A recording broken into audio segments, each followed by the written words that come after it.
ये चांस की बात है कि किसी को नौकरी जल्दी मिल जाती है, लेकिन 80-90% बच्चे ऐसे होते हैं जिनको नौकरी नहीं मिलती। उसके बाद भी उनके जीवन में क्या लगा होता है, एक बहुत बड़ा क्वेश्चन मार्क होता है, अब क्या करूं। एक अच्छा कैरियर बच्चे को अपनाना चाहिए, तो सबसे बढ़िया इफेक्टिव कैरियर आपको ये लगता है कि न्यूरोथेरेपी बेस्ट कैरियर है? इससे बढ़िया कुछ हो ही नहीं सकता। ऐसा क्यों? ऐसा इसलिए कि बिना दवा का, बिना कुछ, कोई मशीन नहीं भी है। खुद मैं कहीं भी रहूं, मैं किसी को ठीक कर सकती हूँ। तो इससे अच्छा क्या हो सकता है?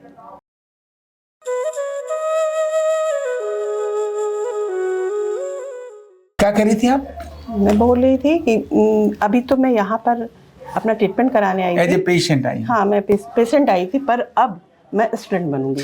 ऐसा आपके मन में क्यों आया? मैं खुद इस दर्द का महसूस किया है मैंने कि कैसा दर्द के बाद समय कैसा लगता है इंसान को। घुटने का दर्द महसूस किया। मैं जब दूसरे को, ऐसे भी मैं जब मार्केट निकलती हूँ तो देखती हूँ दूसरा हो रहा है, मैं उसकी हेल्प करने जाती हूँ। जब मैंने ये अच्छे से सीख लूंगी तो मैं अच्छे से सेवा दे पाऊंगी। सही बात आपने। और सेवा करूंगी तो फिर परमात्मा भी खुश हो जाएंगे। बिल्कुल सही बात कह रही है। और एक बात बताऊं, मैं हमेशा कहता हूँ कि एक अच्छा पेशेंट जब एक न्यूरोथेरेपिस्ट बनता है ना, उसका कॉन्फिडेंस बाकी सबसे ज्यादा होता है। क्यों? वो ये कहता है कि ये थेरेपी काम करती है, क्योंकि आपने अनुभव कर लिया, आपका टेढ़ा घुटना सीधा होने लगा। तो आप किसी को, कोई टेढ़े वाला होगा, ये बाकी लोग जिसके कभी घुटना टेढ़ा नहीं हुआ, उसके मन में तो डाउट आ जाएगा, पता नहीं सीधा होगा कि नहीं होगा। लेकिन आपके मन में डाउट आएगा? बिल्कुल नहीं आएगा। समझ रही? तो ये आपने बहुत जबरदस्त डिसीजन लिया है। और आप तो शिक्षक हैं, टीचर हैं, है ना? मैं यहाँ एक बात और आपको बताऊंगा कि जो 12वीं वाले बच्चे हैं ना, जिन्होंने 12वीं के एग्जाम दे रहे हैं या 12वीं के एग्जाम दे दिए, उन्हें जो कैरियर के नाते से भी आपको जो चीज समझ में आती है, मैं आपसे पूछता हूं, एक अच्छा कैरियर बच्चे को अपनाना चाहिए, तो सबसे बढ़िया इफेक्टिव कैरियर आपको ये लगता है कि न्यूरोथेरेपी बेस्ट कैरियर है? इससे बढ़िया कुछ हो ही नहीं सकता। ऐसा क्यों? ऐसा इसलिए कि बिना दवा का, बिना कुछ, कोई मशीन नहीं भी है। खुद मैं कहीं भी रहूं, मैं किसी को ठीक कर सकती हूँ। तो इससे अच्छा क्या हो सकता है? सही बात है ना? क्या भगवान ने तो ऐसे ही सबों को बनाया, तो हर आदमी में कुछ ना कुछ गुण देकर बनाया है। ऐसे तो बने नहीं हम लोग। तो हम लोग सबों में ये गुण है, और ये साथ में हो जाए तो कितना बढ़िया हो जाएगा। मैं जहाँ भी रहूंगी, मैं वहाँ किसी को भी देखूंगी, मैं फटाफट नहीं कर सकती। ठीक है। अच्छा, आपने पढ़ाई क्या करी? मैंने MA साइकोलॉजी किया है। अच्छा, MA साइकोलॉजी किया है ना? और आपने जॉब कब से करना शुरू किया? जॉब तो MA साइकोलॉजी करने के बाद? हाँ। कितने समय के बाद? तो आपको 12वीं से लेके MA साइकोलॉजी करने तक कितने साल लगे? कुछ साल, 10-12 साल लगे। 10-12 साल लगे।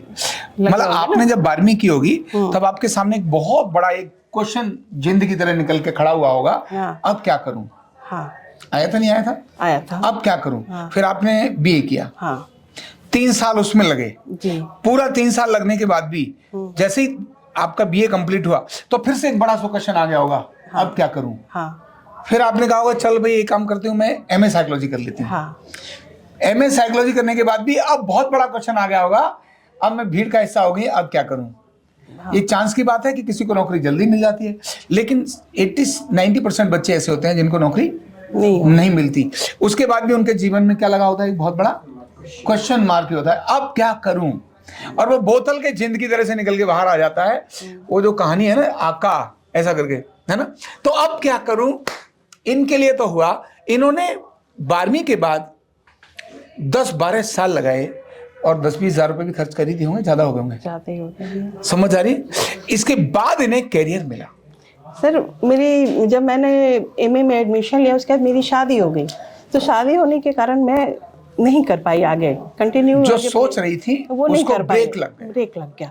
फिर मेरे सामने ये आया कि आप मेडिटेशन के क्षेत्र में भी जा सकते हो।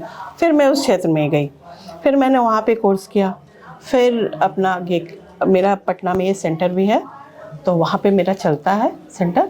और फिर ये चीज़ मैं आपका 5 साल से फॉलो कर रही हूँ।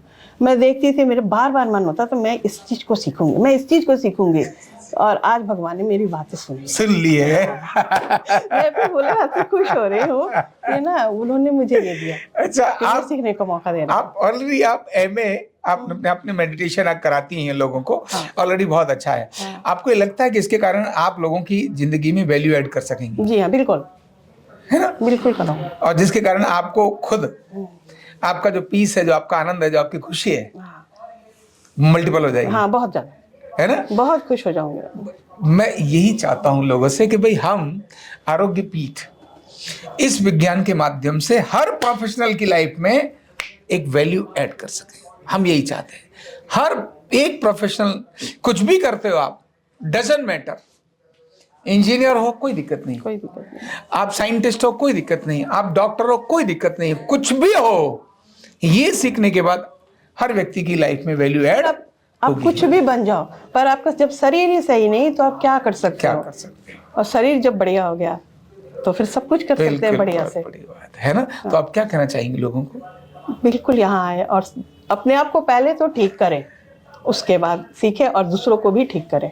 बिल्कुल सही बात है। तो इनके संदेश को विद्यार्थियों को भी और उन कर्मचारियों को भी भेजने की आवश्यकता है कि भाई एक ऐसी वैल्यू है, हर आदमी को अपनी लाइफ में वैल्यू एडिशन चाहिए।